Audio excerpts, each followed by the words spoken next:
Hello, everyone. Welcome back to the channel. This is Fair Value Finder, and today we are taking a look at another requested stock. And this time it's Foot Locker, ticker FL. This stock, from what I've seen, not very good things, but we'll go through it and we'll see. Maybe they have some potential to turn it around because they're currently trading for $25.50 with a fair value of 56.27. So we'll see how things shape up. Revenue very flat for the most part. And we can look at the financials graph here and see that there's not a whole lot going on here. They are consistently around that $8 billion mark, have not been able to break 9, and fell below in 2020 to the mid sevens. So that's giving us very slow growth, if any at all. The expenses as a portion of revenue, kind of all over the place, basically stuck in the high 80s, low 90s. Most recently, it was one of the higher numbers, 92.1. So they are not doing too well at cutting expenses. And they come down to a net profit of single digits for the most part. They had a good year of 10% in 2021, but this last year was only 3.9. So their gross profit is decent, 30, low 30s for the most part, but that net, they've got really high expenses. Earnings per share, we see that this number is on the decline. That's because it started at 4.5, and then 3, and then just shy of 9, and then 3.5. This year it's expected to come in just about 2, and next year 3. So there's not a whole lot of growth in this one either.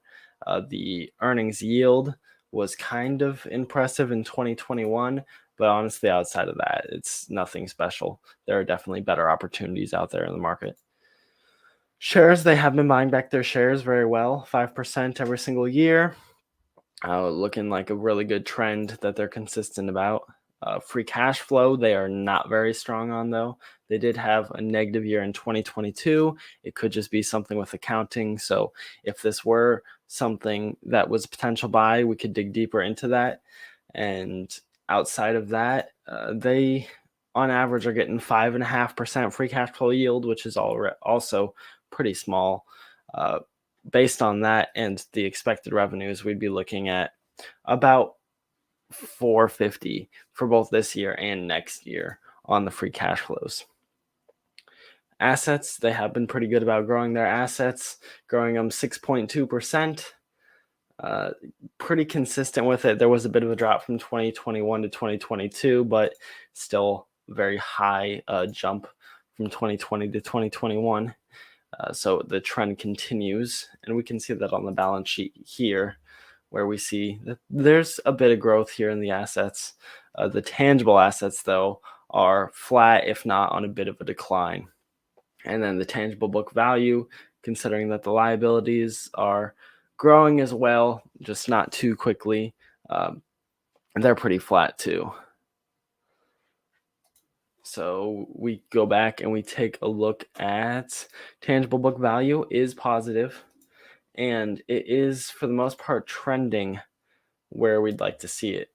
2020 was kind of a jump above trend. 2021 was kind of lower. So it's a bit of all over the place here.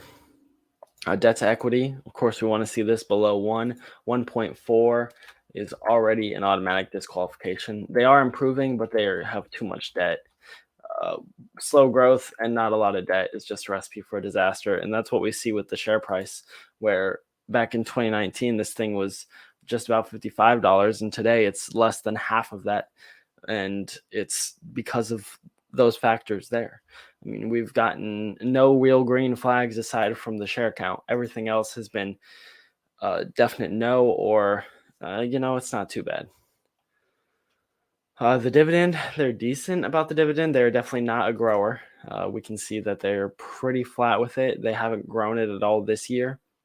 So we can only go off the expectation or expecting the same as last year and the same going forward.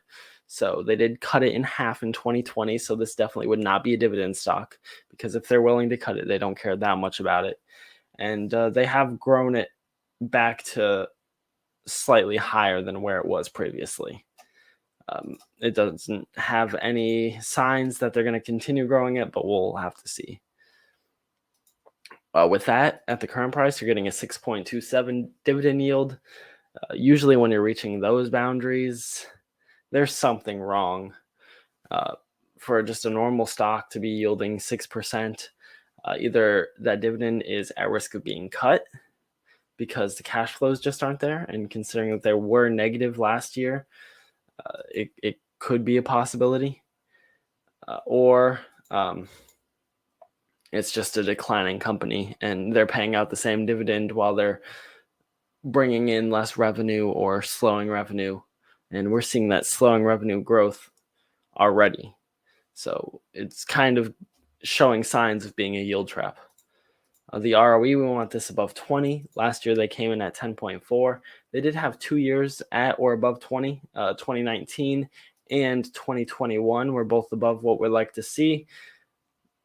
This last year was not. We'll have to see where they come in at this year. As things stand right now,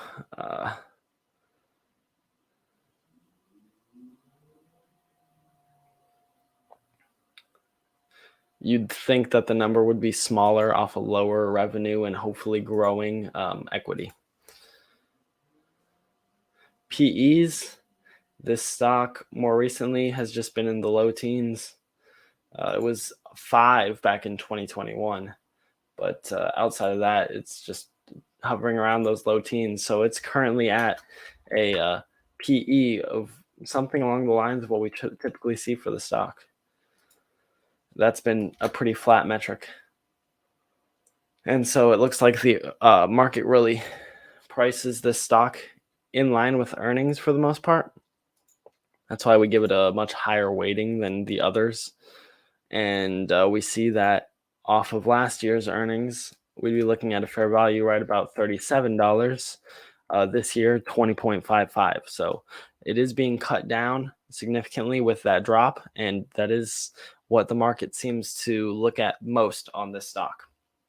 Cash flows, if they can pull those positive and come in line with how they've typically performed, it wouldn't be a bad picture here.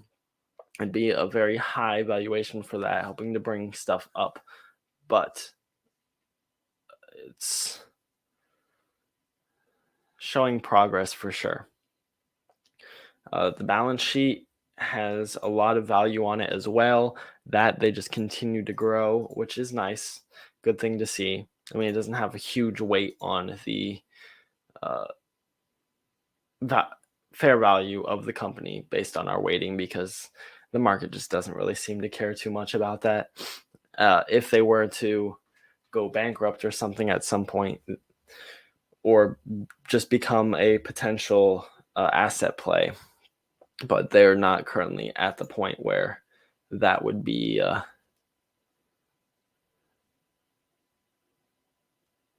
considered. And then the dividend, they're not raising it, so it's just consistently bringing in about $58 in value, because we are looking for something around the standard PE that they pay out. So based off last year's numbers, our margin of safety would be 27 or below, where the stock currently sits, and overvalued would be 35.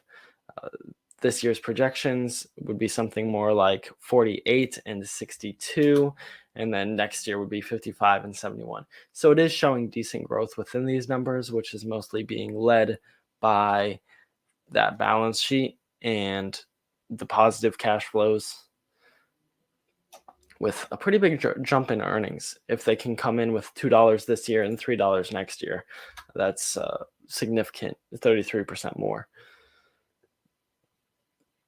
But we can look at the price graph here and see what's going on, if there's anything that we can identify.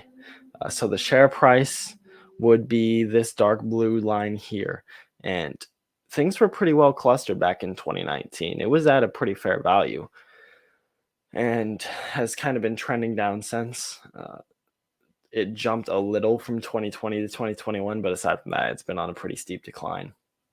The cash flows have been clearly all over the place, going from top to bottom to more of a middle value.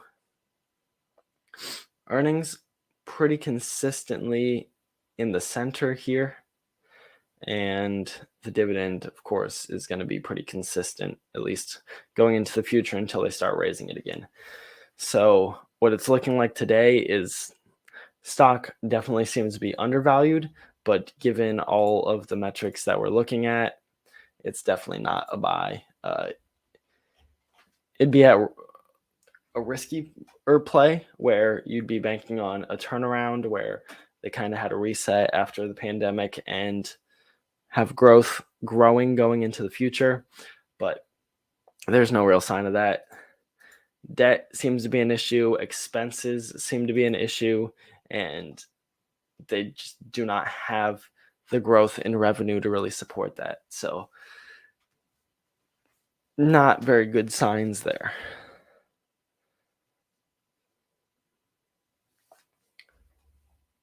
And that's all we have for this one. So, thank you guys for watching. Please like if you learned anything, comment if you disagree with anything, or if there's another stock you want to take a look at, and subscribe so you can stay up to date with everything else. And I'll catch you next time.